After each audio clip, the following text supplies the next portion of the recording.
Okay, all right. Any questions, any doubts before we start prepositions? Anyone regarding noun, pronoun?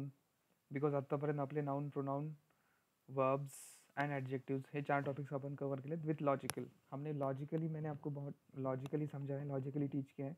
I don't think किसी को अभी problem होना चाहिए, but don't worry, weekend के session में हम वैसे भी रिवाइज कर रहे हैं या फिर इन डिटेल में ले रहे हैं. वीकेंड सेशनमध्ये तुमचे परत एकदा होतील. But still, any one, any question regarding anything? Noun, pronouns, verbs and adjectives.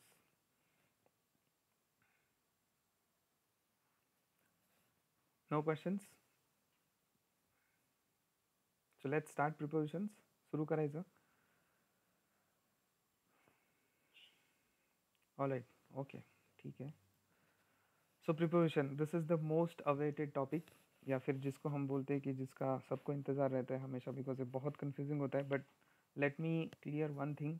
Preposition हम सारा इन डेप्थ नहीं लेने वाले, फक्त आपण बेसिक प्रिपोजिशन्स बघणार आहोत. 3 preposition, in, at and on, जो अभी बेसिक में है. बाद में हम जब हम एडवांस में जाएंगे तो विल सी एडवांस प्रिपोजिशंस, मतलब एडवांस सेशन में will see in detail. But as of now we'll be only focusing on basic prepositions. I mean to say, what is a preposition, उनका introduction and preposition कसे कसे use केले जातात किंवा कसे use होतात काय, and these three, in and on and at, hey 3 prepositions आपण in detail मध्ये बघूया. ठीक है. So it will be just the introduction session, not in depth, because this is the basic English, so that's why. All right. So prepositions, if you look at this word very carefully, so if I break this word, so this is called pre and position. ठीक है. याला म्हणतात preposition.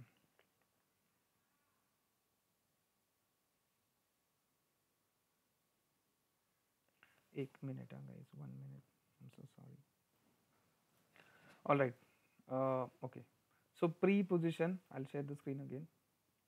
So if you look at the word, actually हा शब्द जर तुम्ही तोड़ला, अगर आप उसको तोड़ते हो तो उसका एक्चुअल मीनिंग होता है प्री पोजिशन.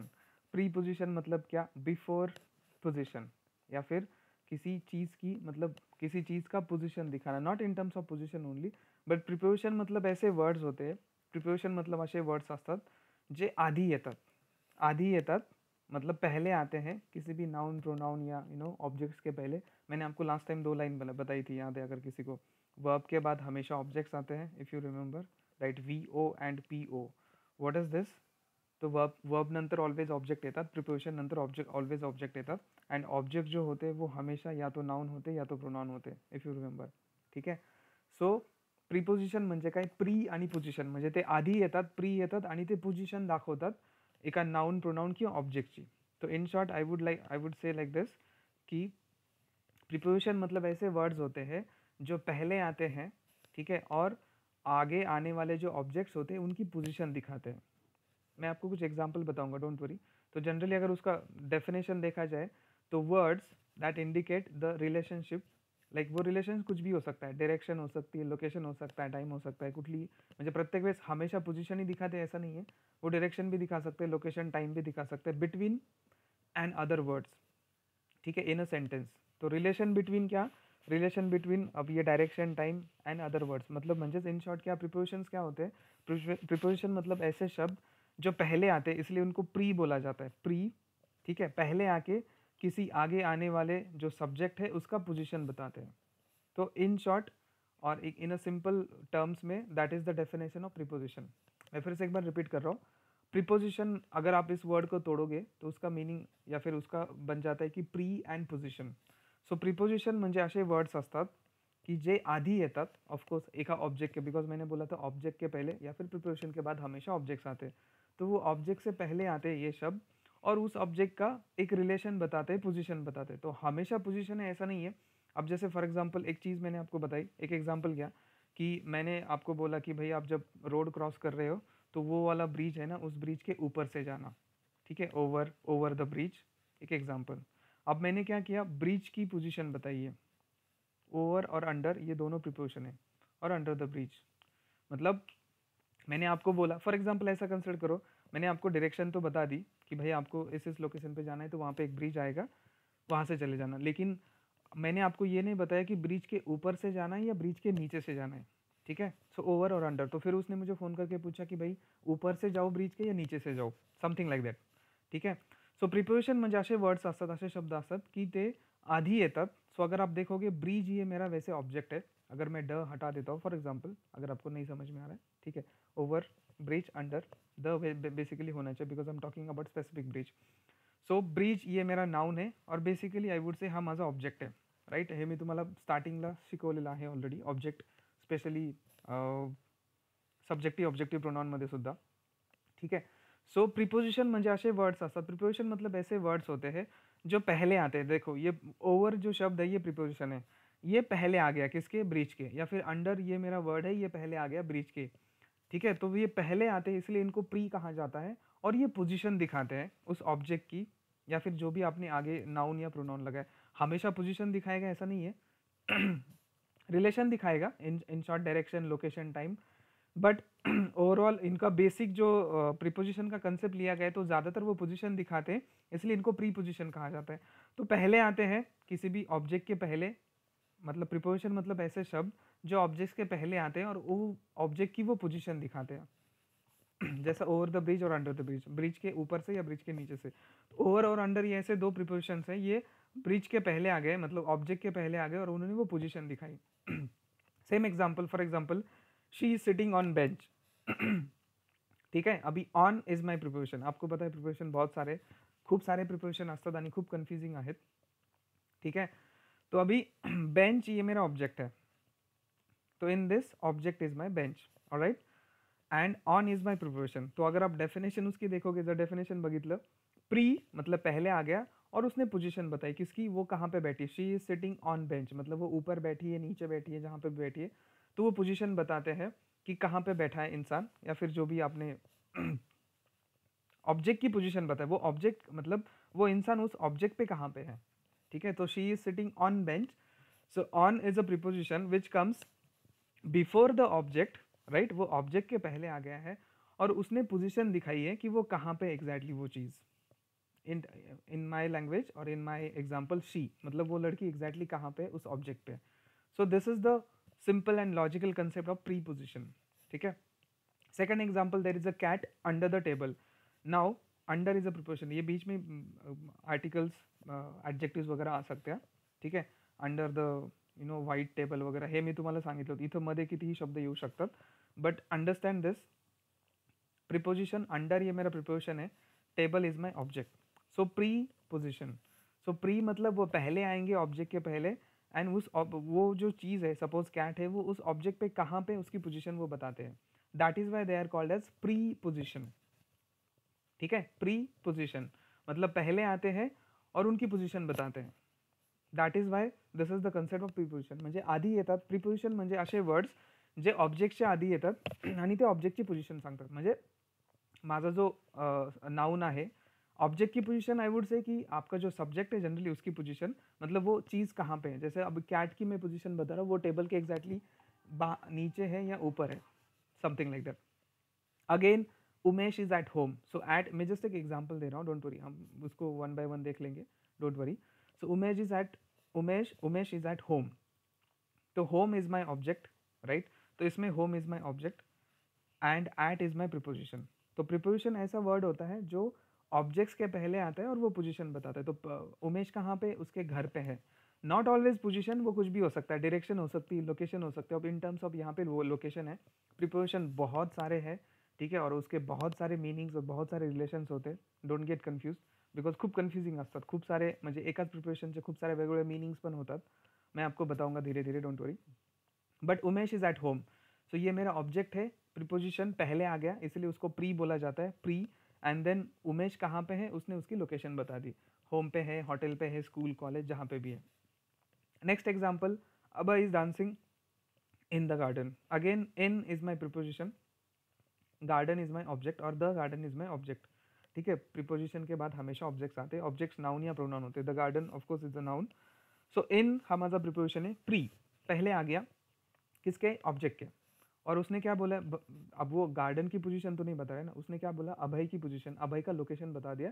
या फिर पोजीशन आप बोल सकते हो कि वो गार्डन में डांस कर रहा है, वो घर में डांस कर रहा है, वो मॉल में डांस कर रहा है, वो स्टेज पे डांस कर रहा है, ऑन द स्टेज और एट होम और इन the garden. So preposition in is a preposition जो वो ऑब्जेक्ट के पहले आया है और उसने इस सब्जेक्ट की मतलब see preposition is always associated with object. Preposition हमेशा ऑब्जेक्ट के लिए आते हैं, डोंट गेट कंफ्यूज.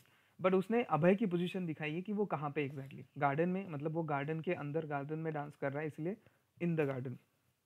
ठीक है. देन अगेन नेक्स्ट एग्जांपल है पे अटेंशन टू व्हाट आई से.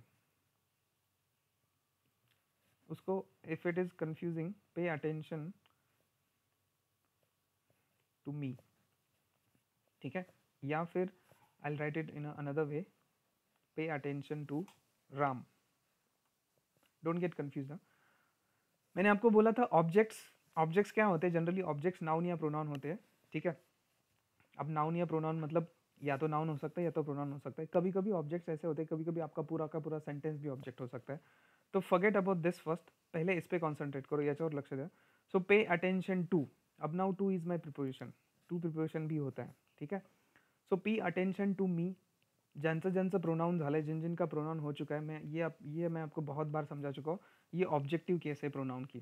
ठीक है. अब यहाँ पे मैंने आई क्यों नहीं लगाया, पे अटेंशन टू आई. अब ऐसा क्यों नहीं होता, बिकॉज ये जो जगह है, ये जो लोकेशन है, मतलब ये जो यहाँ पे जो ये जो जगह है किंवा ही जी जागा आहे ही ऑब्जेक्टची जागा आहे.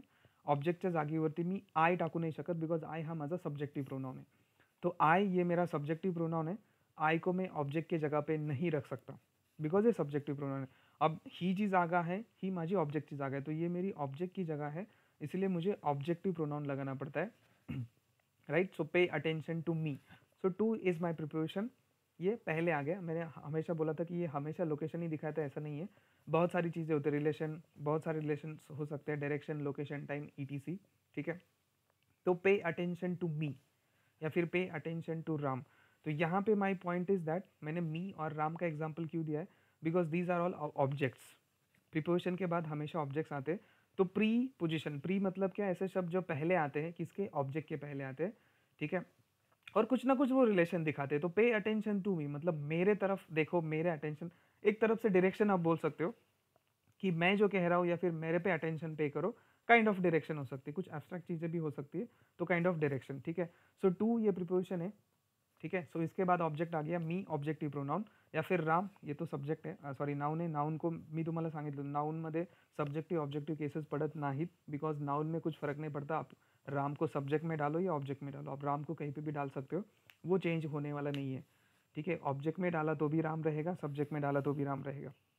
But this is of object की पोजीशन. ऑब्जेक्ट की पोजीशन है तो मैंने यहाँ पे मी लगाया, ऑब्जेक्टिव प्रोनाउन. तो वही same example, pay attention to what I say. फक्त मी ऑब्जेक्ट चेंज केलाय. म्हणजे माझ्याकडे मला अटेन्शन द्या किंवा माझ्याकडे अटेन्शन पे करा, त्याच्याऐवजी व्हॉट आय से. तो ऑब्जेक्ट एक पूरा कंप्लीटली एक सेंटेंस भी हो सकता है, whole sentence as an object. तो वही एग्जाम्पल मैंने यहाँ पे लिखा है, whole sentence as an object. एक कंप्लीट सेंटेंस भी आपका ऑब्जेक्ट हो सकता है. बट यहाँ पे the point is that to is your preposition. ठीक है. तो पहले आ गया है एंड वो कुछ ना कुछ रिलेशन बताता है. तो व्हाट आई से मतलब वही हुआ. अगर आपको किसी को व्हाट आई से नहीं समझ में आ रहा है तो पे अटेंशन टू मी, माझ्याकडे लक्ष द्या, किंवा पे अटेंशन टू राम. कहीं ना कहीं यहाँ पे डायरेक्शन का रिलेशनशिप है.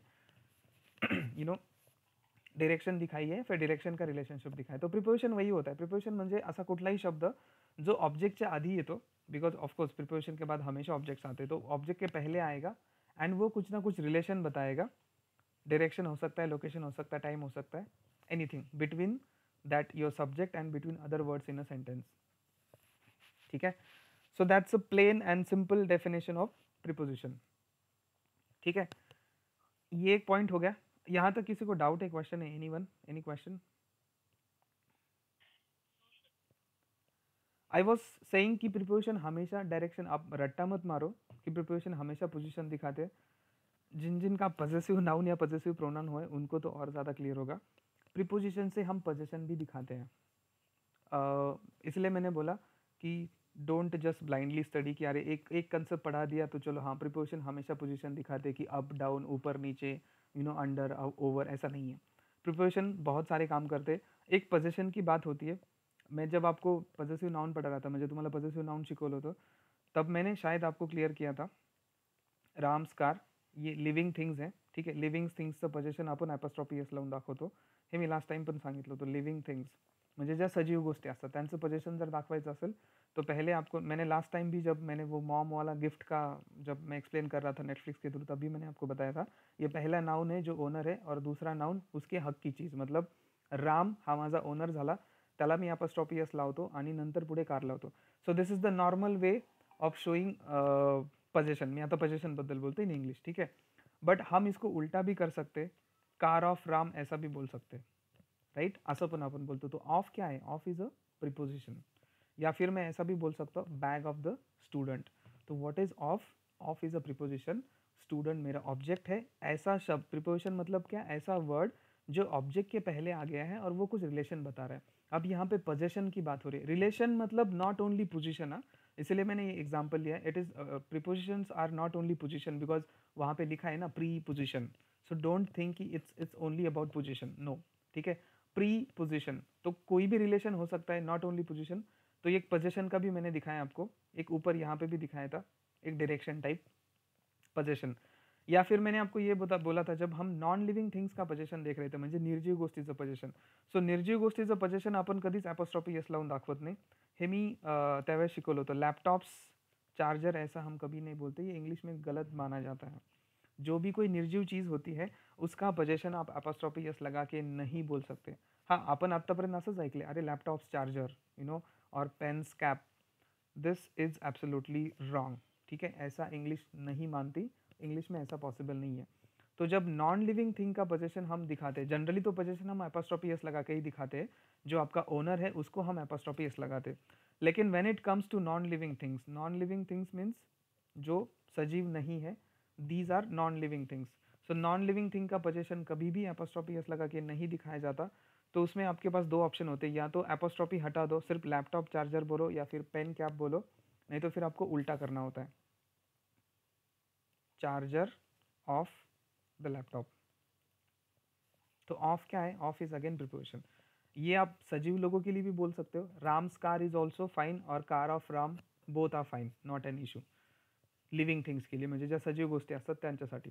But when it comes to non living things, आप एपोस्ट्रॉफी यस लगा के पोजेशन नहीं दिखा सकते. मैं आपको पोजेसिव टॉपिक नहीं पढ़ा रहा हूँ, मैं जस्ट आपको क्लैरिफाई कर रहा हूँ.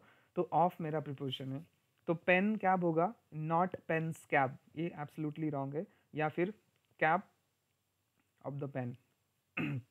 ऑफ अगेन प्रिपोजिशन है.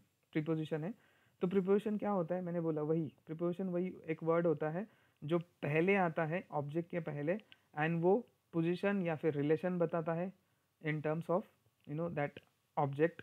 या फिर सब्जेक्ट ऑब्जेक्ट का वो आप एक बोल सकते हो कि रिलेशन दिखाता है. ठीक है, so that's a preposition. So preposition हमेशा पोजीशन दिखाता है ऐसा नहीं है. तो that was my second point कि पोजीशन भी दिखा सकता है प्रिपोजिशन, जो हमने अभी ऑफ वाला सीन एक्सप्लेन किया. All right, any question, any doubt in this, anyone?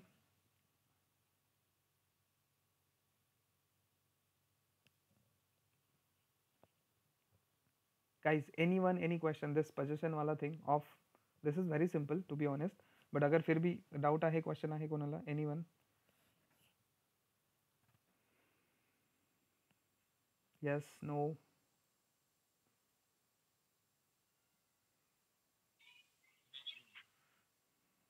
All right, ठीक है. So preposition not only about the position, because मी आता इनिशियली तो मैंने वही एक्सप्लेन किया कि पोजिशन दिखाते हैं, but not always position. Of course वो बहुत सारे रिलेशन दिखा सकता है. ठीक है, एक उनमें से एक हो गया पोजिशन. सेकेंड, वो पर्पस भी दिखाता है. जैसे एक एग्जाम्पल मैंने यहाँ पे लिखा है, अ टूल फॉर डिगिंग. जैसे फॉर एग्जाम्पल मैंने कल एक टूल खरीदा खोदने के लिए. अब ये फॉर डिगिंग, ये आई क्यों आया मैं आगे एक्सप्लेन करूंगा, डोंट वरी. ये वर्ब है, उसका आई फॉर्म है, जेरेंड, उसको जेरेंड बोलते हैं. तो नेक्स्ट पॉइंट में मैं क्लियर करूंगा, डोंट वरी. बट पर्पस भी दिखाते हैं preposition.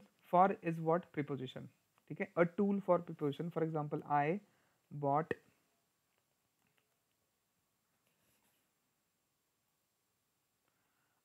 A tool for digging. ठीक है, tool for digging.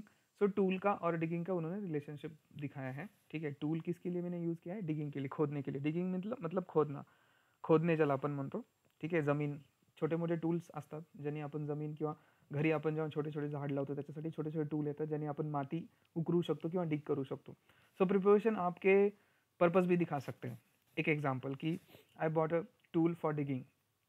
You know purpose, या फिर हम बोलते हैं ना कि I have got a gift for you, तुम्हारे लिए मैंने गिफ्ट लाया, तुम्हारे लिए काइंड ऑफ, तो एक पर्पस भी हो सकता है। तो tool for digging, this is the best example of purpose कि I bought a tool for digging, digging करने के लिए मैंने एक टूल खरीदा है, that's again for is a preposition.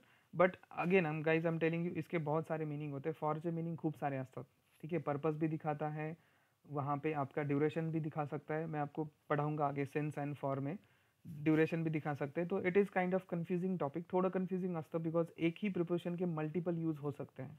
जैसे मैंने बोला एक शब्द अलग अलग रोल प्ले कर सकता है, उसके अलग अलग पर्पस हो सकते हैं। सेम प्रिपोजिशन में बहुत कन्फ्यूजन होता है, अलग अलग रोल प्ले होता है, या फिर एक ही वर्ड अलग अलग टाइप के काम कर सकता है। तो यहाँ पे मैं पर्पस दिखा रहा हूँ, तो पोजिशन सॉरी पर्पस बता रहा है, नॉट ओनली पोजिशन, तो ये पर्पस दिखा रहा है यहाँ पे प्रिपोजिशन, ठीक है। So for is a preposition, यहाँ पे वो पर्पस दिखा रहा है, क्लियर। तो प्रीपोजिशन पोजीशन भी दिखा सकते हैं, नॉट जैसे ऑन, अंडर, यू नो, या फिर लोकेशन डायरेक्शन भी दिखा सकते हैं, एट, इन, ये सारे पोजीशन हो गए। But not always position, preposition you know purpose भी दिखा सकता है, पोजीशन भी दिखा सकता है। उसके कुछ एक्झाम्पल्स हमने देखे इथं, पोजिशनचे एक्झाम्पल आपण दाखवले, ऑफ जे आपण लावतो लॅपटॉप, चार्जर ऑफ लैपटॉप और roof of house, something like that, non living thing का पोजीशन जो अपस्ट्रोफी एस लगा के नहीं दिया जा सकता। या फिर लेग ऑफ द टेबल, आप ये नहीं बोल सकते tables leg, absolutely wrong. Non living thing का पोजीशन अपॉस्ट्रोफी एस लगा के नहीं दिखाया जाता। क्यों नहीं दिखाया जाता, उसके पीछे का एक लॉजिक है जो मैं पॉजेसिव नाउन में कवर कर चुका हूँ, ठीक है। सो नॉन लिविंग थिंग के लिए हम अपॉस्ट्रोफी एस नहीं लगाते, आपको ऑफ लगाना पड़ेगा, ऑफ मेरा अगेन प्रिपोजिशन है, ठीक है। अगेन प्रिपोजिशन हम पर्पस के लिए भी यूज कर सकते हैं, आई bought a tool for digging, ठीक है। क्लियर आउट, यहाँ तक किसी को डाउट है क्वेश्चन से, एनीवन? बिकॉज अभी आगे थोड़ा सा कंफ्यूजिंग पॉइंट है, डोंट वरी, बट थोड़ा नया पॉइंट भी है जो आपने शायद पहले कभी नहीं देखा होगा। एनीवेज, यहाँ तक किसी को डाउट है, एटलीस्ट प्रिपोजिशन का बेसिक तो समझ में आ गया, basic concept, okay.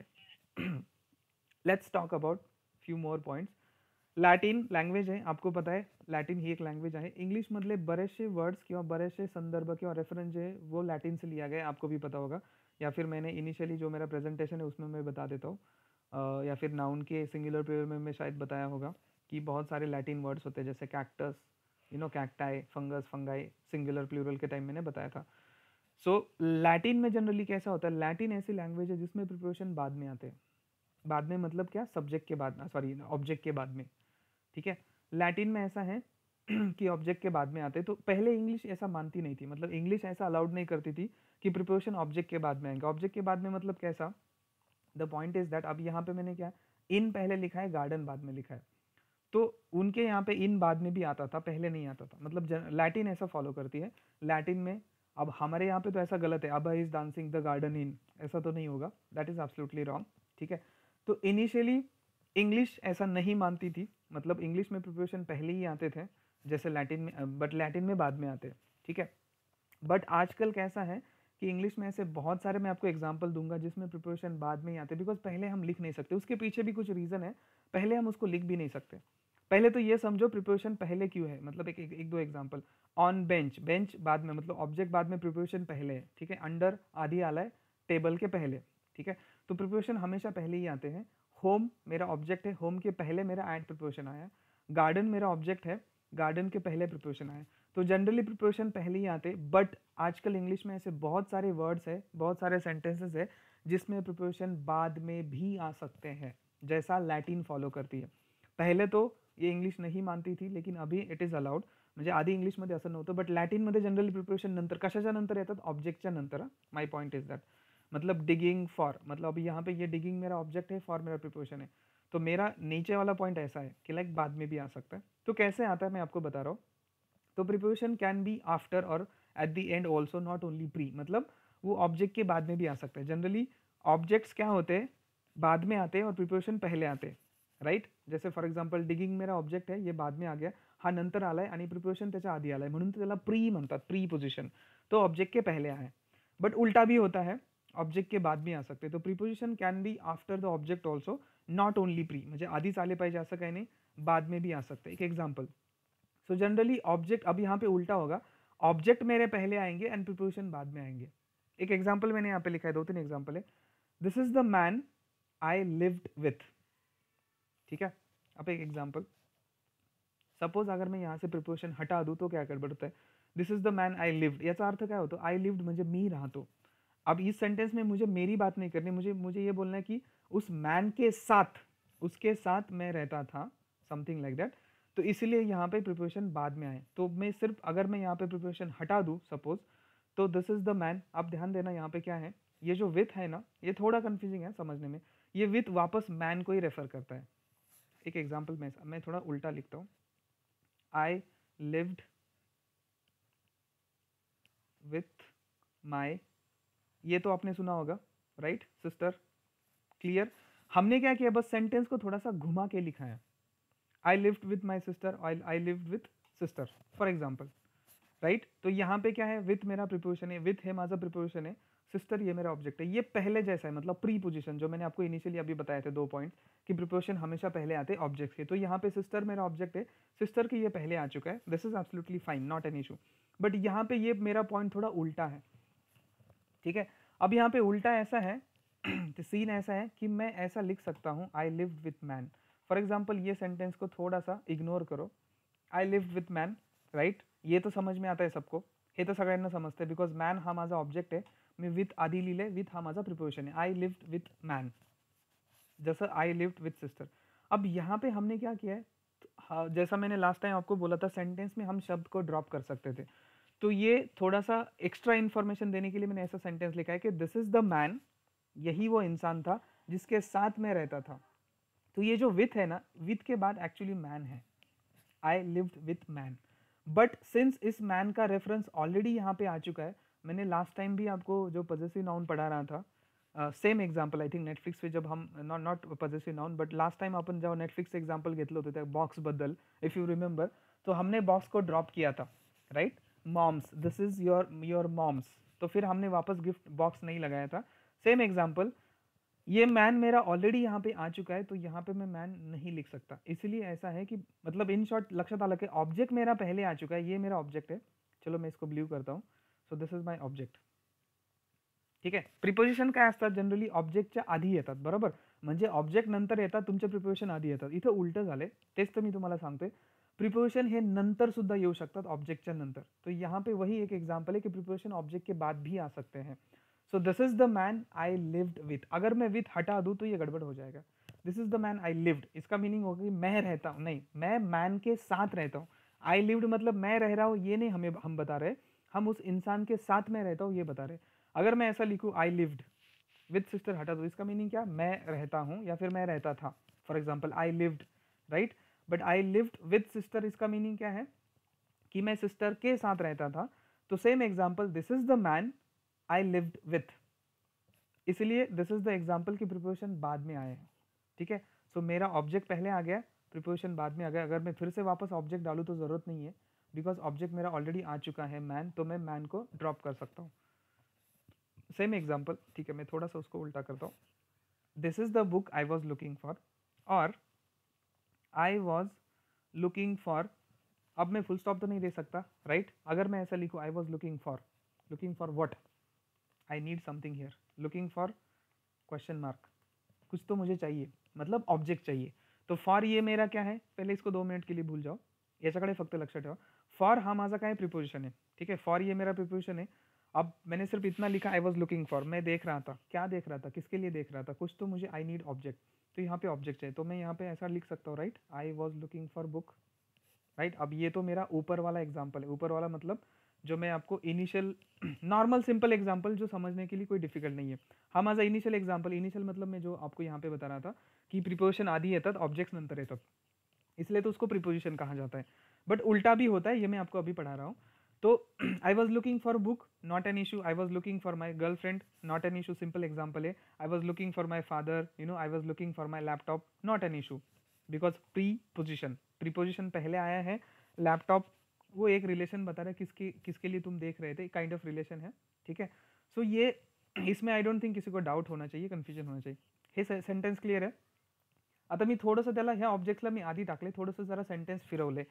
So this is the book I was looking for. अब अगेन यहाँ पे मैं ऑफकोर्स बुक की ही बात कर रहा हूँ, आई वॉज लुकिंग फॉर बुक. लेकिन अगर मैं ऐसा बोलूँगा तो ये थोड़ा सा सुनने में अजीब सा लगेगा, बिकॉज बुक मेरे पास ऑलरेडी यहाँ पे आ चुका है, मुझे वापस बुक लिखने की जरूरत नहीं है. वैसे तो ये यही एग्जाम्पल है कि प्रिपोजिशन हमेशा पहले आते हैं, और ऑब्जेक्ट्स बाद में आते हैं. जसे for example with sister, with preposition आधी आला, सिस्टर हा ऑब्जेक्ट नंतर आला.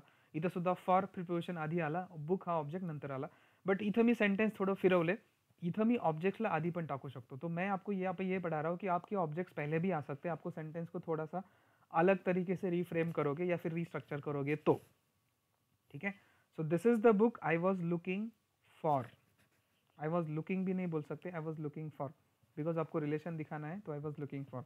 या फिर this is the city she use to live in. अब मैं इसको ऐसा भी लिख सकता हूँ, she use to live in Pune, right. वो पुणे में रहती थी किंवा पुण्यामध्ये राहायची. She use to live in Pune. But मैंने क्या किया, उस सिटी को पहले लिया है, उसका रेफरेंस पहले लिया, या फिर वैसा मैंने सेंटेंस कंस्ट्रक्ट किया है जो मेरा ऑब्जेक्ट पहले आ गया है. So this is the city, in short Pune, she use to lived या फिर लिव इन प्रिपोजिशन है. तो ये मैं पॉइंट आपको अभी यहाँ पे समझा रहा हूँ कि प्रिपोजिशन ये बाद में भी आ सकते हैं या सेंटेंस के एंड में भी आ सकते हैं. ऐसा नहीं कि प्रिपोजिशन हमेशा पहले आते हैं किसके, ऑब्जेक्ट के. मतलब आप उल्टा भी कर सकते हो, ऑब्जेक्ट पहले आ सकता है. जैसे सिटी, यहाँ पे मेरा ऑब्जेक्ट है बिकॉज मैं सिटी की बात कर रहा हूँ ना, वो कौन से सिटी में रहती थी. यहाँ पे शी तो मेरा मतलब अलग है, शी तो मेरा अब यहाँ पे सब्जेक्ट है.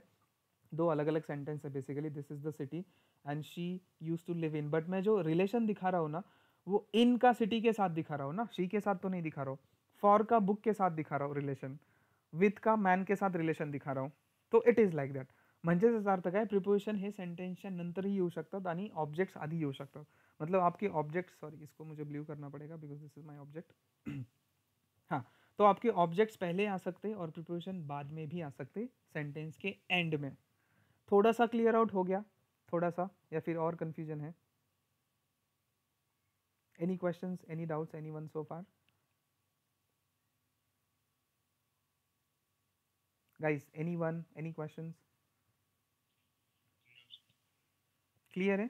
या फिर आप जैसे सी प्रिपोजिशन ऐसी चीज़ होती है ना, आप जितना ज़्यादा इंग्लिश मूवीज़ देखोगे ना, उतना आपको नए नए टाइप के प्रिपोजिशंस मिल सकते हैं, या फिर ऐसे एकदम क्या बोलते हैं, मॉडर्न टाइप इंग्लिश आपको मिल सकती है. और कुछ एग्जाम्पल्स है, डोंट वरी, कंफ्यूजिंग मैं आपको लेने वाला हूँ. बट या, सो प्रिपोजिशन बाद में भी आ सकते हैं और ऑब्जेक्ट्स आपका पहले भी आ सकता है. It is, that is the case also. मतलब ऐसा नहीं कि प्रिपोजिशन हमेशा पहले आएगा और सब्जेक्ट हमेशा बाद में आएगा, ऐसा नहीं. प्रिपोजिशन बाद में भी, मतलब उल्टा भी हो सकता है. जैसा यहाँ पे मेरा प्रिपोजिशन पहले आया था, ऑब्जेक्ट बाद में आ गया था, लेकिन यहाँ पे उल्टा कर दिया, मेरा ऑब्जेक्ट पहले आ गया, प्रिपोजिशन बाद में आ गया. मुझे इनका रिलेशन दिखाना था और ये बुक ऑलरेडी रिपीट हो चुका है, मतलब यहाँ पे ऑलरेडी उसका रेफरेंस आ चुका है, तो मुझे वापस बुक लिखने की ज़रूरत नहीं है. ठीक है, ठीक है. कुछ कंफ्यूजिंग एग्जाम्पल लिखते देखते हैं, थोड़ा सा समझने के लिए कंफ्यूजन होगा, बट ज़रा ध्यान से सुनना. I need a pen to write. ठीक है, इसमें आपको कोई प्रॉब्लम नहीं आएगा. सॉरी, मैंने यहाँ पे अ लिखा है, एन लिखा है, ये नहीं होना चाहिए बिकॉज पेपर काउंटेबल नाउन नहीं है, अनकाउंटेबल है. इनका अनकाउंटेबल है, तो अ और एन नहीं आते. अ और एन हमेशा काउंटेबल नाउन के साथ आते. So I need a pen to write. ठीक है, मुझे लिखने के लिए पेन चाहिए किंवा मला लिहिण्यासाठी पेन पाहिजे, right. I need a paper to write, बरोबर. या फिर I need ink to write. ये अभी शायद आपको नहीं समझ में आएगा, बाद में मैं समझाता हूँ. और आई नीड अ बेड, अब यहाँ पे मैं अ लगा सकता हूँ, not an issue. I need a bed to sleep. ठीक है, इसमें किसी को कोई डाउट लग रहा है, कन्फ्यूजन लग रहा है, या फिर कुछ मिसिंग लग रहा है, एनीवन? या सेंटेन्समध्ये I need a pen to write, simple है ना, मला पेन पाहिजे लिहिण्यासाठी, या फिर मुझे पेन चाहिए लिखने के लिए. ठीक है, मुझे पेपर चाहिए लिखने के लिए, मुझे इंक चाहिए लिखने के लिए, या फिर मुझे बेड चाहिए सोने के लिए. Let's not talk about this. हाँ, यहाँ तक किसी को डाउट है, कन्फ्यूजन है, या फिर कुछ मिसिंग मिसिंग सा लग रहा है? एनीवन?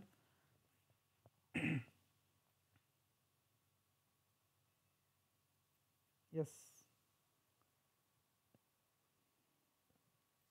एनीवन? सबको सही लग रहा है ये सेंटेंस? सिंपल है ना, I need a pen to write. मतलब सुनने के लिए तो सही लग रहा है ना, लॉजिक. ठीक है, forget about the grammar, but ऐकण्यासाठी तर ठीक आहे ना, ओके ओके वाटतं, याच्यामध्ये काही चूक मिस्टेक वाटती, राइट. ये सेंटेंसेस सारे के सारे गलत हैं. ठीक है, मैं सांगतो, मैं बता देता हूँ क्यों गलत है, लेकिन ये सारे के सारे गलत है. I need a pen to write, सुनने के लिए ठीक है, मुझे पेन चाहिए किसके लिए, लिखने के लिए, टू राइट. और I need a paper to write. ठीक आहे, याचा अर्थ काय होतो, जर हे सेंटेन्स ॲज इट इज जर मी इथं लिहिलं, I need a pen to write, याचा अर्थ होतो मुझे पेन लिखना है किंवा मला पेन लिहायचा आहे, मला पेन लिहायचा, या फिर मुझे पेन लिखना है क्या, नो, मुझे पेन के साथ लिखना है. हम पेन नहीं लिखते, इसका मीनिंग होता है कि राइट पेन. मुझे एक बात होता, क्या हम पेन राइट करते हैं या पेन से लिखते हैं? मतलब पेन लिखते हैं या पेन से लिखते हैं? म्हणजे त्याचा अर्थ काय, आपण पेन लिहितो का पेनाच्या मदतीने लिहितो? ऑफकोर्स पेन से लिखते हैं, राइट? हम पेन नहीं लिखते, पेन कोई लिखा नहीं जा सकता यार, पेन एक वस्तु है, उसको आप लिख नहीं सकते। मतलब माई पॉइंट इज दैट, इसका मीनिंग ये होता है, जो पहला वाला है ना, अगर मैं सेंटेंस को ऐसा पढ़ूँ ना, I need a pen to write, तो इसका मीनिंग होता है मुझे पेन लिखना है। इसका ॲज इट इज मीनिंग ऐसा होता है की मला पेन लिहायचा आहे। पेन कधी लिहितो का आपण? नो। पेन के मदद से हम लिखते हैं या फिर पेन से लिखते हैं, इसलिए आपको यहाँ पे लिखना पड़ेगा I need a pen to write with. ये वही एग्जाम्पल है जिसमें मैं आपको समझा रहा हूँ कि प्रिपोजिशन बाद में भी आते हैं। सो आई, अब ये रिलेशन कैसा रखता है, ध्यान देना। ये ऊपर वाला आपको पता है, मैंने क्या बोला था, फॉर के रिलेशन किसके साथ है? बुक के साथ, राइट?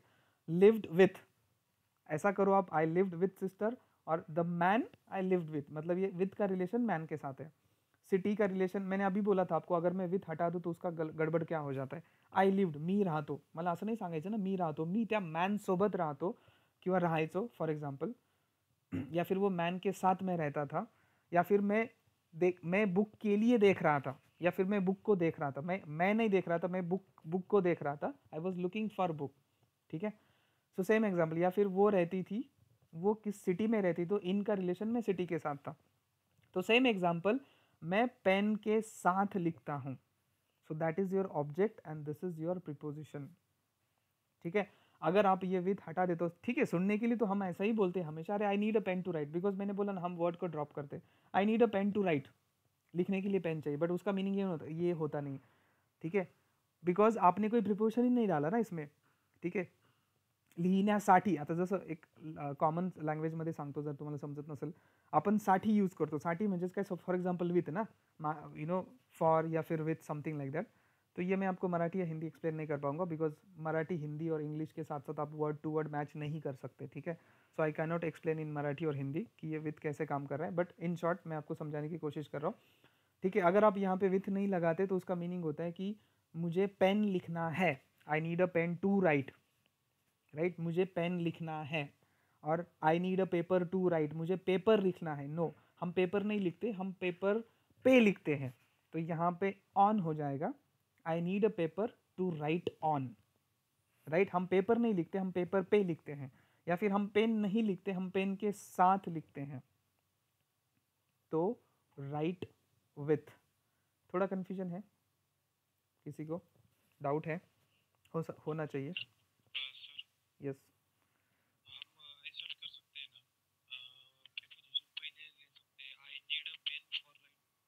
नहीं नहीं, फॉर राइट नहीं होगा, नो। मैं बाद में बताता हूँ ये पॉइंट का, हाँ फॉर राइट होणार नहीं ठीक है, ऐसा नहीं होगा, मैं आपको ये बाद में क्लियर आउट कर देतो, असं नाही होणार, मी नंतर सांगतो फॉर, बिकॉज आपको यहाँ पे सी जनरली काय, अजून एक एक्झाम्पल मी तुम्हाला सांगतो, हे समजत नसेल। फॉर हे माझं प्रिपोजिशन आहे, ठीक है? या फिर टू मेरा प्रिपोजिशन है, ठीक है? अब यहाँ पे ये बेयर इन्फिनिटिव भी होता है, जैसे you know I have to go और to eat, something like that, you know she needs to eat.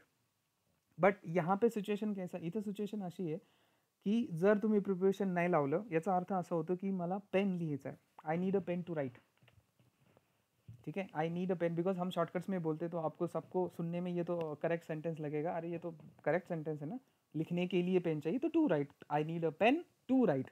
No, it doesn't mean, it doesn't, I mean look good.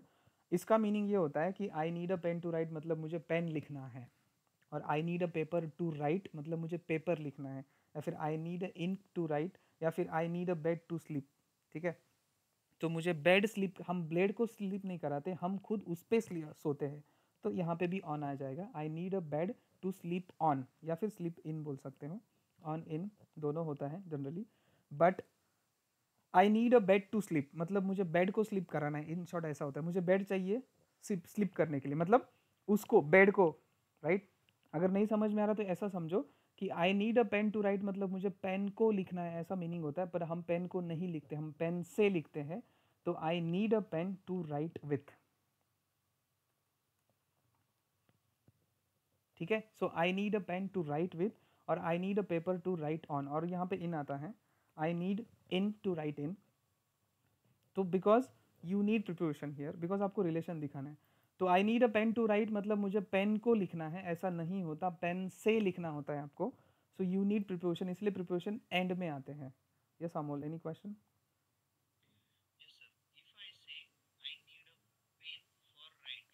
हाँ, मैं that's what I am saying, I will come to that point, don't worry, I will come to that point. But यहाँ पे मैंने writing नहीं किया ना, right? हाँ, यहाँ पे मेन वर्ब का बेस मुझे 3000 में राइटिंग के लिए, so I have written simple base form of the verb, right? I need a pen to write. ठीक है, it's a simple main verb का बेस फॉर्म. बेर इन्फिनिटिव ज्याला आपण म्हणतो to go, to eat, I need to go, I need to eat, और he has to go, he has to eat, something like that. इथं अगर आप लिखते हो, इथं जर तुम्ही असं लिहिताय की I need a pen to write, याचा अर्थ होतो की मला पेन लिहायचं आहे, बट आपण पेन कधी लिहित नाही, पेनाने लिहितो. ठीक है, so I need a pen to write with, या फिर I need a paper to write on, because paper पे हम लिखते हैं, पेपर नहीं लिखते. और I need a bed to sleep on, तो बेड पे सोते इसलिए स्लीप ऑन. ठीक है, ये मैं इसलिए बोल रहा हूँ कि आप पहले नहीं लगा सकते. उसका एक एग्जाम्पल है, यहाँ पे मैंने एग्जाम्पल लिखा है. अब यहाँ पे आते हैं कि प्रिपोजिशन बाद में क्यों आया है. ठीक है, मी आधी आता अगर आप यहाँ पे देखोगे ये WH क्वेश्चन आहे, याला WH क्वेश्चन म्हणतात. मी सेंटेन्सचे टाइप्स घेतले होते WH क्वेश्चन. ठीक आहे, तो what are you talking about. मैं पहले इसका पॉझिटिव्ह करतो, मी आधी तुम्हाला याचं पॉझिटिव्ह सांगतो. Suppose you are talking about something. आता हे एकदम माझं प्रॉपर एक्झाम्पल आहे, याच्यामध्ये अबाउट हे माझा प्रिपोजिशन आहे, याच्यामध्ये सुद्धा अबाउट हे प्रिपोजिशन है. अब अबाउट मेरा एंड में आ गया. यहाँ पे मैं अबाउट एंड में क्यों लिखा है, मैं उसका भी आपको रीज़न बता देता हूँ कि ये बाद में ही क्यों आया है. आप इसको पहले क्यों नहीं लिख सकते. अब यहाँ पे ये मेरा ऑब्जेक्ट है समथिंग. ठीक है, सो अबाउट ये मेरा प्रिपोजिशन है, समथिंग मेरा ऑब्जेक्ट है, तो इसमें कोई डाउट नहीं है. ठीक है, प्रिपोजिशन आदि आलं कि you are talking about something. ठीक है, अब मुझे नहीं पता ना कि आप किसकी बात कर रहे हो. समथिंग लिखा है ना यहाँ पे, अब मुझे इसका क्वेश्चन करना है. आता याचं मला समोरच्या एखाद्याने मला सांगितलं की यार I am talking about something, या फिर you are talking about something. मग आता तेच समथिंग, वही समथिंग क्या है वो मुझे पूछना है सामने वाले को. तो मैं सेंटेंस की स्टार्टिंग कैसे करूंगा, व्हाट से करूंगा, राइट? What are you. अब मैं यहाँ पे तो ऐसा, अगर मुझे पता ही नहीं अबाउट व्हाट, ये हम बोलने के लिए बोलते हैं about what you are talking, but ऐसा नहीं होता जनरली. ठीक है, तो अब मुझे क्या करना पड़ेगा, अबाउट तो मैं अबाउट, बिकॉज मुझे वही पूछना है ना कि समथिंग मतलब मुझे नहीं पता, दिस इज अननोन, राइट? ये मुझे नहीं पता मैं किसकी बात करूँ, दिस इज समथिंग अननोन, कुछ नहीं पता मुझे, ये कोई अननोन चीज़ है जो मुझे नहीं पता. ठीक है, उसी के रिगार्डिंग मुझे क्वेश्चन पूछना है. तो इसलिए मुझे क्या करना पड़ेगा, इसको बाद में लिखना पड़ेगा, what are you talking about, because नहीं पता मुझे, तो इसलिए ये जो मेरा सब्जेक्ट ऑब्जेक्ट है, ये मेरा यहाँ पे सब्जेक्ट बन जाता है वॉट, बिकॉज समथिंग है, मुझे नहीं पता कि किस समथिंग की बात कर रहे हो, तो what are you talking about, not about what are you talking. और about class you are talking, नहीं पता ना, मैं क्लास की बात थोड़ी ना कर रहा हूँ, मैं ऐसा थोड़ी ना बोल सकता, अरे about class you are talking, about pen you are talking, about laptop, मुझे नहीं पता ना. समथिंग, समथिंग मीन्स नहीं पता कि किसकी बात हो रही है, तो इसलिए तो मैंने क्वेश्चन पूछा कि what you are talking about. तो मैं ऐसा तो नहीं बोल सकता about class you are talking और about pen you are talking, no. So what are you talking about. ठीक है, इसलिए प्रिपोजिशन आपका ये बाद में चला जाता है. ठीक है, सो प्रिपोजिशंस बाद में भी आ सकते हैं और प्रिपोजिशंस पहले भी आ सकते हैं, बट ये बाद में कैसे कैसे आते हैं उसके मैंने कुछ आपको रीज़न बताए या फिर कुछ एग्जांपल्स बताए कि ये बाद में कैसे आते हैं. बिकॉज मैंने ऑब्जेक्ट को पहले रेफर किया है ना, आई नीड अ पेन. ठीक है, या फिर आप ऐसा बोल सकते हो आई राइट. अब मुझे एक बता दो, अब चलो मुझे एक और चीज़ याद आ गई, चलो ठीक है, आई राइट अ पेन, क्या ये पॉसिबल है? अगर चलो मैं भी हटा देता हूँ, अभी आपको शायद और क्लियर हो जाएगा, ये टैक्ट अभी मेरे दिमाग में आ गई, सॉरी, मैं आपको यहाँ पे क्लियर आउट कर देता हूँ. क्या ये सेंटेंस सही है, आई राइट अ पेन? जैसा मैंने ऊपर आपको लिखा था ना यहाँ पे कि आई लिव विथ सिस्टर, अगर मैं यहाँ पे लिखूँ आई लिव सिस्टर, ऐसा पॉसिबल है? नो. मैंने क्या बोला, आई लिव्ड विथ सिस्टर. हाँ ठीक है, बिकॉज मैन, या चलो ठीक है, अगर नहीं समझ में आता तो मैन लिखता हूँ. आई लिव्ड विथ मैन, अगर मैं विथ हटा दूँ, आई लिव्ड मैन, मतलब मैं मैन जीता हूँ या फिर मैं मैन जिया हूँ, ये क्या होता है, या फिर रहा हूँ, मैं इंसान रहा हूँ, ऐसा तो नहीं होगा, right? So I lived with man, या फिर this is the man I lived with, right? तो same example, I need a pen to write and I write a pen. अब चलो ठीक है, अब शायद आपका कन्फ्यूजन क्लियर होगा. असं मी बोलू शकतो का, आई राइट अ पेन? क्या मैं यहाँ पे बोल सकता हूँ आई राइट अ पेन?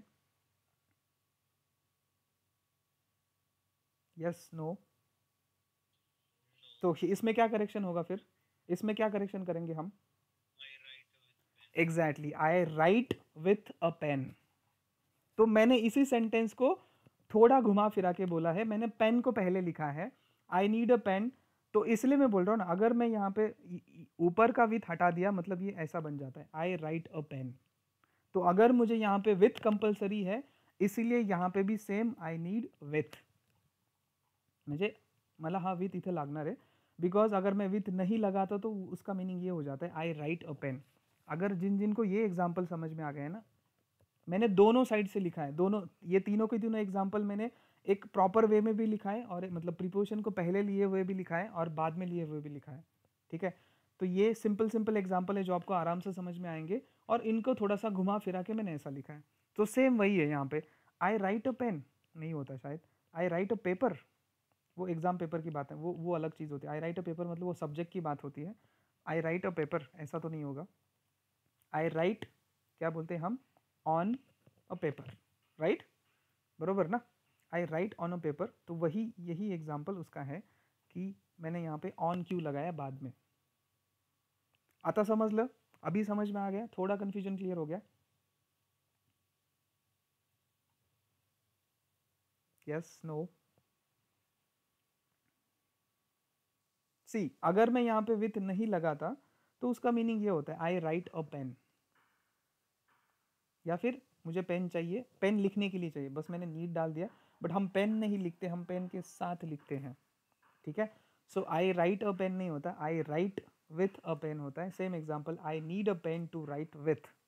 तो आपको क्या पकड़ना पड़ेगा, रिलेशन दिखाना पड़ेगा ना, जैसा मैंने आपको बोला था कि विथ का रिलेशन मैन के साथ है, फॉर का रिलेशन बुक के साथ है। मैं किसके लिए देख रहा हूँ, किस क्या देख रहा हूँ, बुक को देख रहा हूँ, या फिर मैं कहाँ पे रहता था, या फिर वो कहाँ पे रहती थी, सिटी में रहती थी।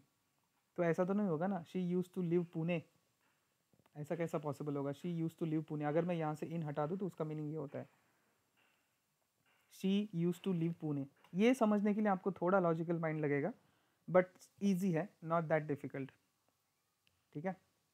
और I was looking book, no शायद नहीं, I was looking for book और फॉर अ बुक, जो भी आपको बोलना है, द बुक, ठीक है। So I write a pen नहीं होता, I write with a pen होता है। सेम एग्जाम्पल, मुझे जर हे असं पॉसिबल नहीं है तो वही मैंने आपको ऊपर घुमा फिरा के लिखा है। जैसा आई राइट विथ पेन होता है, same example I need a pen to write with. Same example, I cannot say I write a paper, no, I write on a paper. तो same example, I need a paper to write on, जिस पे मुझे लिखना है, paper पे लिखना है, मैं पेपर नहीं लिख सकता, मुझे पेपर पे लिखना होता है।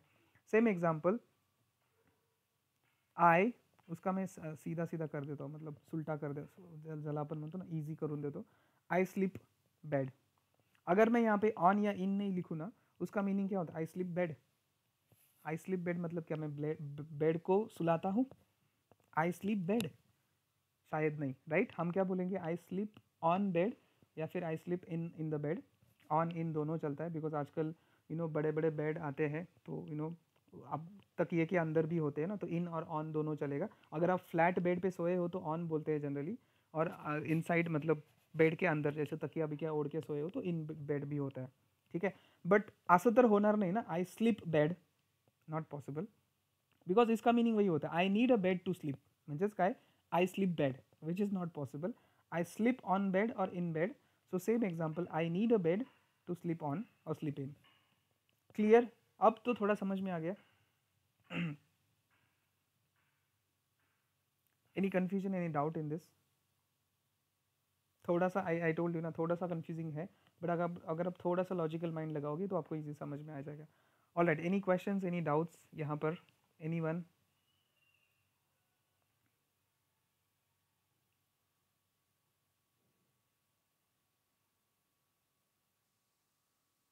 No one? No questions? Literally? Yes?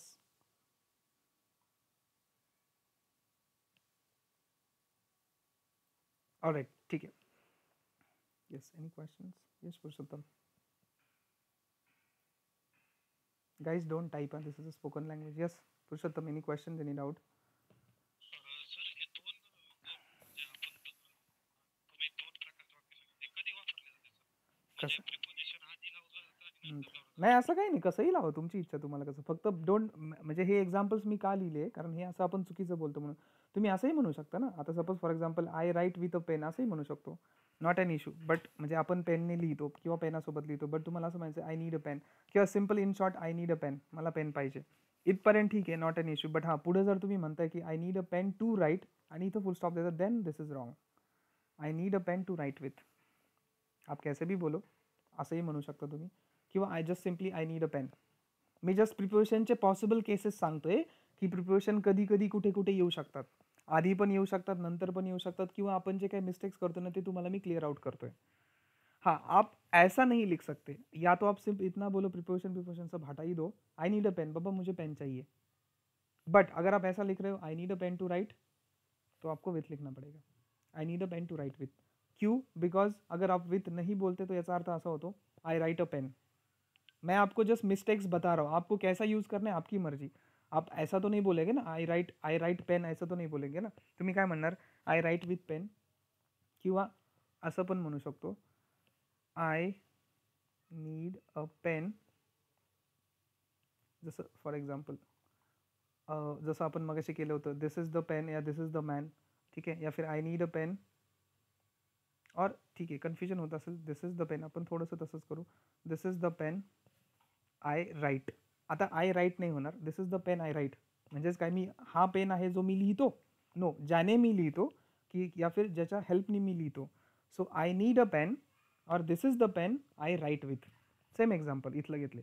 So this is the man I lived in, और लिव्ड विथ, सॉरी. सो तसंच same example, this is the pen I write with, किंवा समझलं, किंवा I need a pen to write with.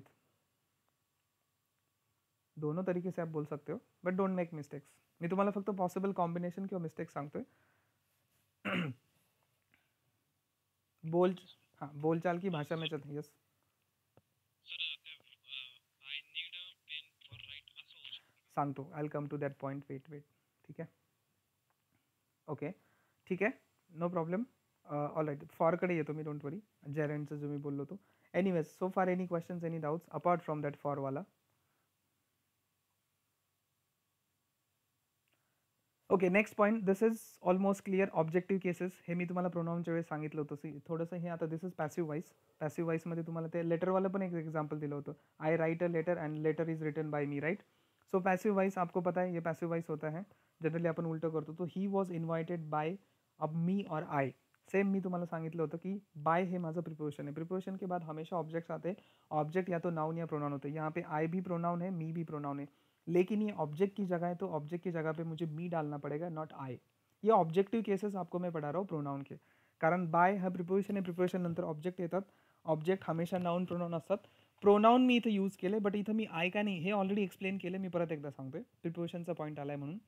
Because I हे माझं subjective pronoun आहे, आणि ही जी जागा आहे इथली, ही माझी ऑब्जेक्टची जागा आहे, म्हणून मला ऑब्जेक्टिव्ह प्रोनाउन यूज करावं लागेल मी, कारण आय जो आहे तो माझा सब्जेक्टिव्ह प्रोनाउन आहे. So I is my subjective pronoun. So I have to use objective pronoun. Why? Because ये जो position है और ये जो जगह है, ये object की जगह है. Same example, the food was cooked by she तो नहीं होगा definitely. The food was cooked by her. By preposition आहे, प्रिपोजिशनच्या नंतर हमेशा ऑब्जेक्ट्स येतात, ही जागा माझी ऑब्जेक्टची आहे, मी प्रोनाउन लावले, बट मला ऑब्जेक्टिव्ह प्रोनाउन यूज करावं लागेल, बिकॉज ही माझी ऑब्जेक्टची जागा है. तो मुझे क्या करना पड़ेगा, ऑब्जेक्टिव प्रोनाउन ही लगाना पड़ेगा. इसलिए यहाँ पे हर आता है, शी नहीं आता. शी मेरा सब्जेक्टिव प्रोनाउन है. फिर से एक मैं बोल रहा हूँ, ये ऑलरेडी हो चुका है हमारा, मैं जस्ट एक्सप्लेन कर रहा हूँ. शी मेरा ऑब्जेक्टिव प्रोनाउन है, ही जी जागा आहे ही माझी सब्जेक्टची जागा आहे, कारण प्रिपोजिशन नंतर, सॉरी, ऑब्जेक्टची जागा है. प्रिपोजिशन के बाद हमेशा ऑब्जेक्ट्स आते हैं. ये पी ओ, ये फिगर आपको शायद याद होगा, या फिर वी ओ, ये फिगर याद रखो, ठीक है. Same, he is senior to me. To मेरा अगेन प्रिपोजिशन है, सॉरी, टू मेरा प्रिपोजिशन है.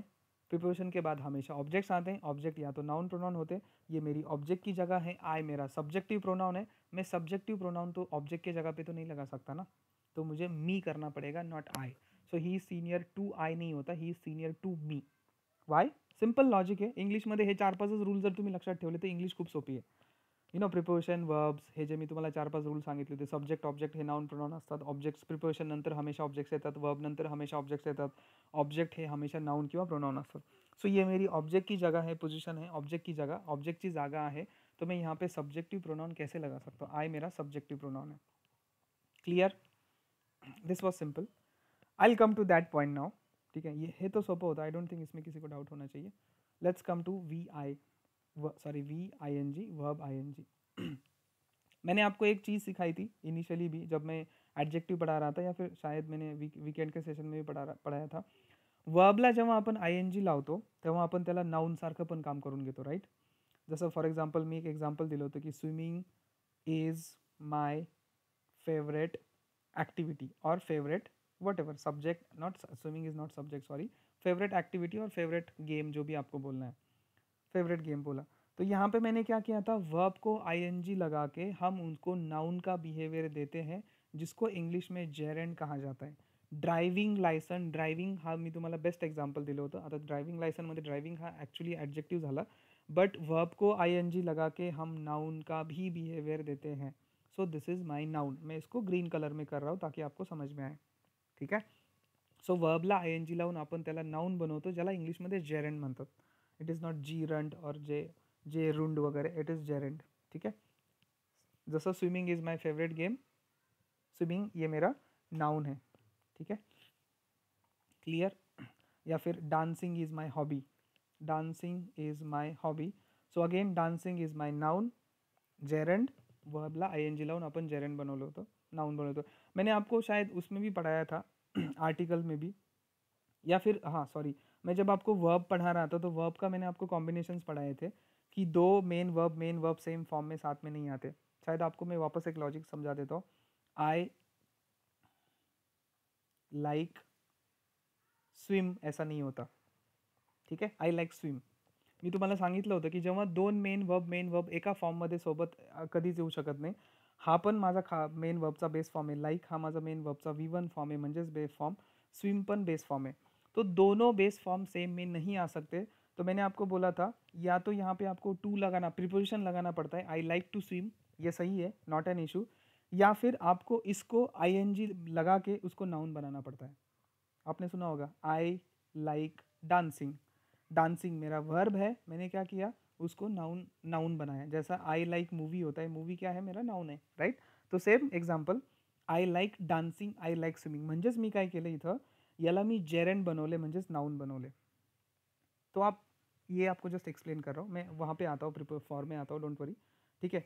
तो पहले तो ये समझ लो कि इसको मैंने नाउन बनाया। क्यों नाउन बना दिया? बिकॉज इंग्लिश में दो मेन वर्ब सेम फॉर्म में नहीं आ सकते। आई लाइक स्विंग, हाँ अगर वो नाउन है तो चल सकता है। लाइक के बाद मतलब जैसे for example I like dance, अब डांस मेरा नाउन है बिकॉज डांस मतलब नृत्य भी होता है और डांस मतलब नृत्य करना भी होता है। तो डांस नाउन भी हो सकता है, डांस वर्ब भी हो सकता है। तो यहाँ पे मेरा नाउन था, तो आप डांसिंग भी बोल सकते हो, बट सिर्फ डांस भी बोल सकते हो। तो डोंट गेट कन्फ्यूज कि सर यहाँ पे तो दोनों मेन वर्ब के सेम V1 आ गए, मतलब लाइक भी V1 है और डांस भी V1 है। बट मेक श्योर गाइज, मैंने यहाँ पे डांस को एज अ वर्ब की तरह यूज ही नहीं किया, डांस को मैंने एज अ नाउन की तरह यूज किया, नृत्य, सिर्फ नृत्य, ठीक है? म्हणजे डोंट गेट कन्फ्यूज, बिकॉज मुझे एक बंदे ने क्वेश्चन पूछा था तो which was very nice and मुझे बहुत पसंद आया। उसने बोला सर यहाँ तो हम ये तो सेंटेंस सही है, आई लाइक डांस, ठीक है? यहाँ पे तो बिकॉज डांस भी ये तक वर्ब है ना, danced, danced and danced, first form dance, second form ED dance, third form dance. तो उसने मुझे क्वेश्चन किया कि सर यहाँ पे भी V1 है, यहाँ पे भी V1 है, मतलब लाइक भी V1 है, डांस भी V1 है। यहाँ तक समझ में आ रहा है सबको? कुछ कन्फ्यूजन नहीं है ना? तो दोनों V1 तो साथ में नहीं आते ना, आपने तो सिखाया था दोनों V1 साथ में नहीं, तो फिर ये कैसे आ गया? यहाँ पे तो सर डांसिंग होना चाहिए, हाँ डांसिंग होना चाहिए, नॉट एन इशू, ये भी सही है, बिकॉज मैंने अभी इसको क्या किया, नाउन बना दिया, जेरेंड बना दिया, डांस को आयएनजी लगा के। लेकिन डांस खुद में एक नाउन भी तो होता है कि नृत्य, फक्त नृत्य, मला नृत्य पसंद आहे किंवा मुझे डांस आता है या फिर मुझे डांस क्लास लगानी है, डांस क्लास, तो डांस खुद में एक नाउन भी होता है और डांस खुद में एक वर्ब भी होता है। तो यहाँ पे मैंने उसको मैंने फिर उसको समझाया कि बेटा इसको मैंने यहाँ पे ये एज अ नाउन की तरह मैंने उसको यूज़ किया है।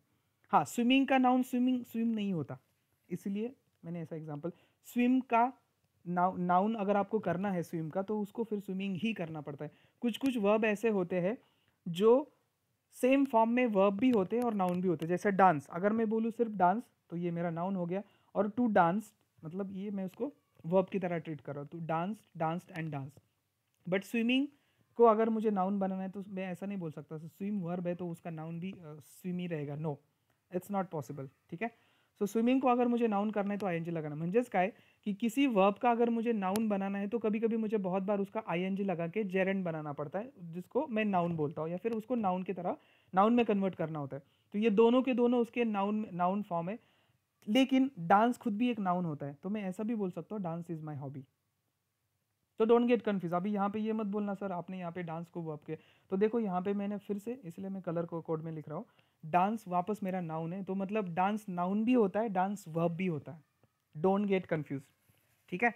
बट बहुत बार हमें क्या करना होता है, किसी भी चीज़ को नाउन बनाना है, स्पेशली वर्ब को, तो आपको वहाँ पे आईएनजी लगा के नाउन बनाना पड़ता है, जिसको इंग्लिश में जेरेंड बोलते हैं।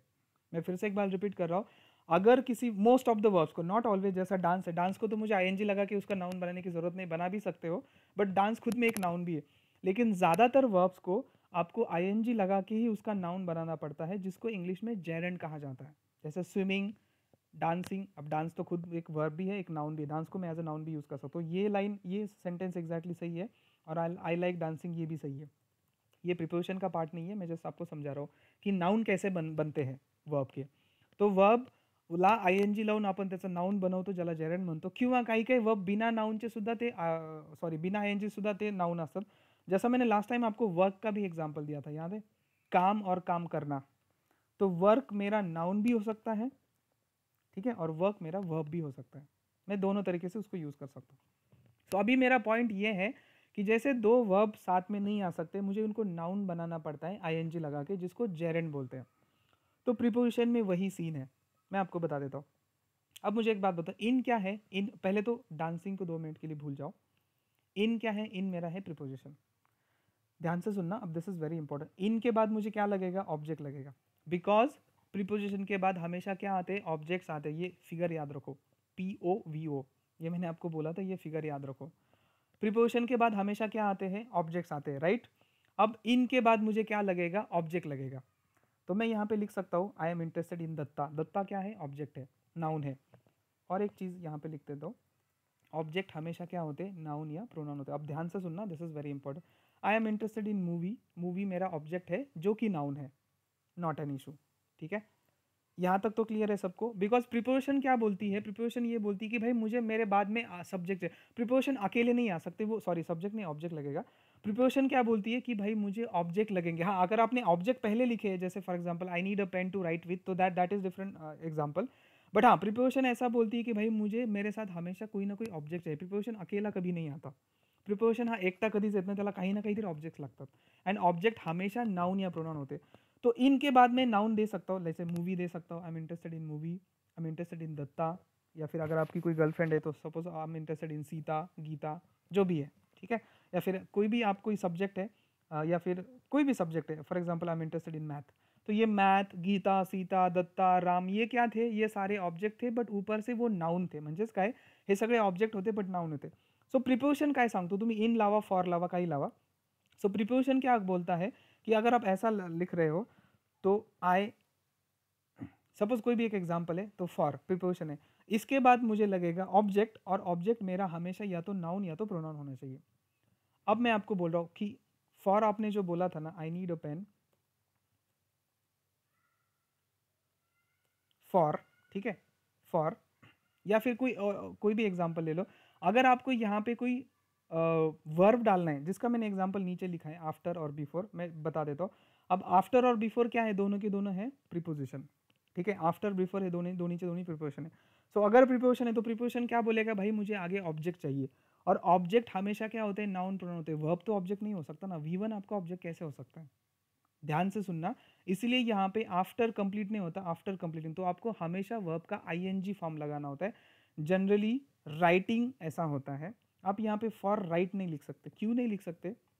उसके पीछे का रीज़न ये है, ठीक है, उसके पीछे का रीज़न ये है कि फॉर मेरा क्या है? प्रीपोजिशन है, फर्स्ट पॉइंट। प्रीपोजिशन को क्या लगता है? हमेशा ऑब्जेक्ट्स लगते हैं, और ऑब्जेक्ट आपके वर्ब नहीं हो सकते। आपके ऑब्जेक्ट या तो नाउन या तो प्रोनाउन हो सकते हैं, बट आपको ज़बरदस्ती वर्ब को ऑब्जेक्ट बनाना ही है, तो वर्ब को फिर अभी जो मैंने पॉइंट बोला, आईएनजी लगा के उसको जेरेंड में आपको कन्वर्ट करना पड़ता है। इसीलिए आफ्टर कंप्लीटिंग होता है, नॉट आफ्टर कंप्लीट। या फिर बिफोर कम नहीं होता, बिफोर कमिंग होता है. Before coming here he was new, और after completing his work ING. ING मी का लावलं समजलं. आयएनजी मैंने क्यों लगाया? बिकॉज प्रिपोजिशन बोलता है कि भाई मुझे ऑब्जेक्ट चाहिए. ऑब्जेक्ट हमेशा नाउन या प्रोनाउन होते हैं. वर्ब तो आपका ऑब्जेक्ट नहीं हो सकता, और डेफिनेटली V1 तो आपका गलती से भी ऑब्जेक्ट नहीं हो सकता. राइट क्या है? मेरा V1 है, तो ये तो मेरा ऑब्जेक्ट नहीं हो सकता ना. ठीक है. Right is a V1. V1 cannot be your object, because object को हमेशा या तो नाउन या तो प्रोनाउन की जरूरत. इसलिए तो मैंने यहाँ पे इनके बाद आपको सारे एग्जाम्पल दिखाए. मूवी, दत्ता, सीता, लैपटॉप, या फिर मैथ, ये सारे क्या है? ये सारे के सारे नाउन थे जो मैंने लगाए थे. तो डेफिनेटली मुझे यहाँ पे भी नाउन लगाना है. तो मुझे क्या करना? अगर मैं वर्ब लगाने की कोशिश अब डांस तो खुद में एक नाउन भी होता है, तो I am interested in dance, ये भी चलेगा. But I am interested in write. मैं राइट में इंटरेस्ट हूँ, नॉट पॉसिबल. राइट. तो I am interested in writing. Why writing? Because preposition को ऑब्जेक्ट चाहिए. ऑब्जेक्ट हमेशा नाउन या प्रोनाउन होते. हम वर्ब को आईएनजी लगा के उसको नाउन बना सकते हैं, जिसको बोलते हैं जेरेंड. वही कैसे? इसलिए आपका फॉर राइट नहीं होता, या फिर इन राइट नहीं होता. आई am interested in writing, I am interested in singing, या फिर she is a fond of singing. Of singing क्यों किया मैंने? Of is my preposition. आता प्रिपोजिशन आहे म्हणजे प्रिपोजिशनला पुढे काय लागतो? ऑब्जेक्ट लागतो.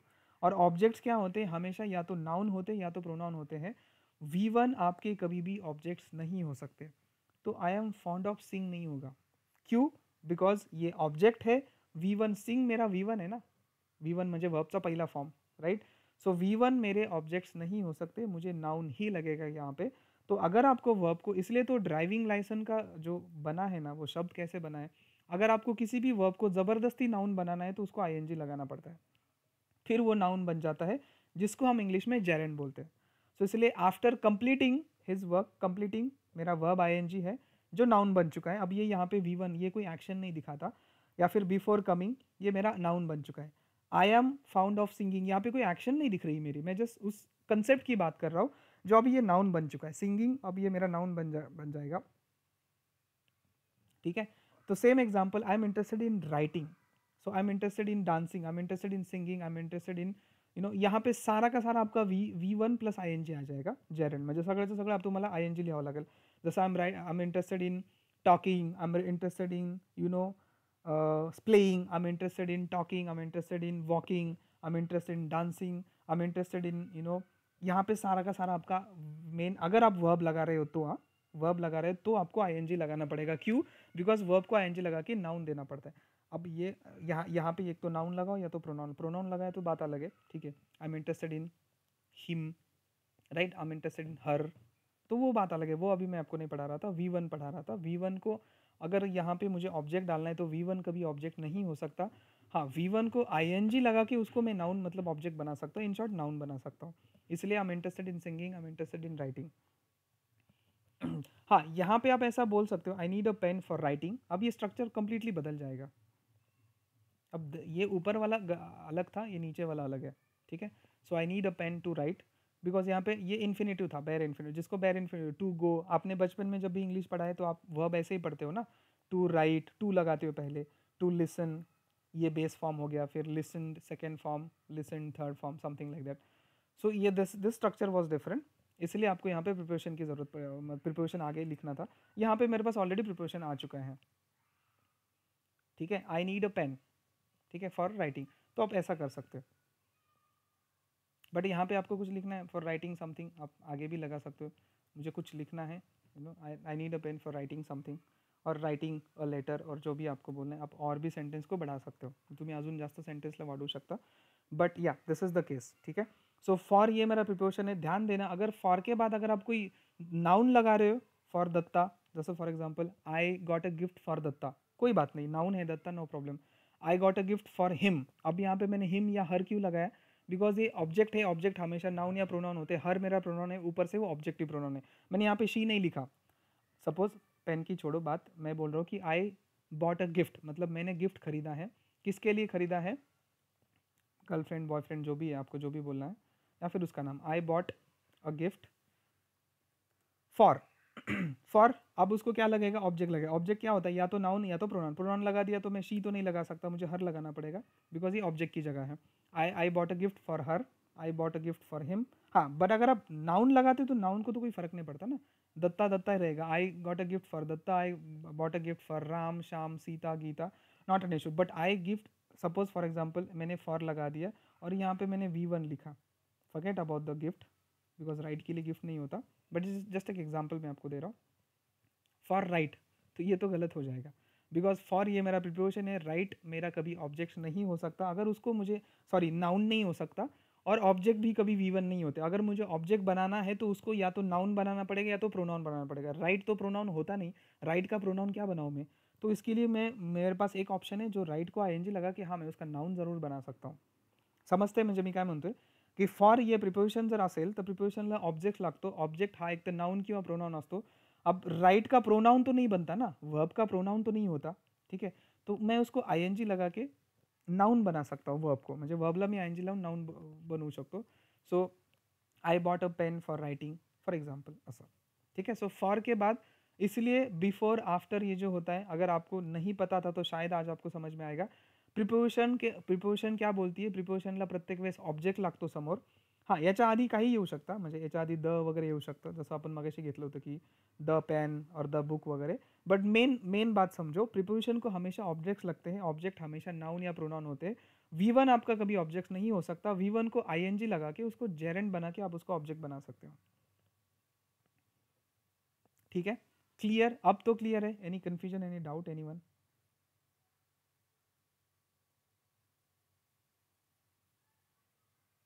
तो मेक श्योर, आज से याद रखना, मेक श्योर अगर आपका कोई प्रीपोजिशन है, ठीक है, प्रीपोजिशन है, तो प्रीपोजिशन को ऑब्जेक्ट लगेगा, ऑब्जेक्ट तुमचा या तो नाउन असला पाहिजे या तो प्रोनाउन असला पाहिजे।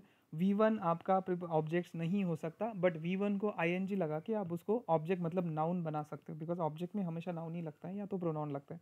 तो मैं V1 को म्हणजे वर्बला ING लावून मी त्याला नाउन बनवू शकतो। क्लियर?